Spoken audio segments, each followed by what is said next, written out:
The Ome TV app here, but today in this video I'm going to show you how you can use Ome TV without downloading the Ome TV app. Let's go to Play Store and you're just gonna download this app here called QE browser, fast and quiet. It's totally Chrome based and very safe. After the installation, just open it.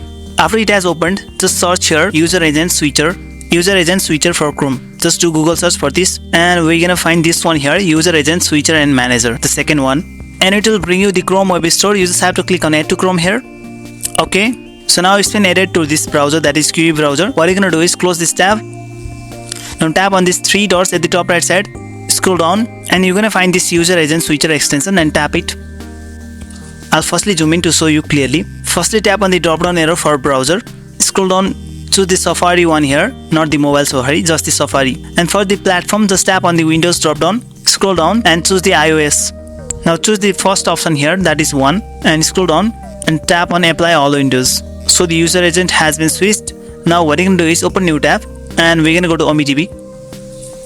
As you can see now, we have got the login option. You can continue with Facebook or VK. Just tap on any option that you like. Input your login details for Facebook and login.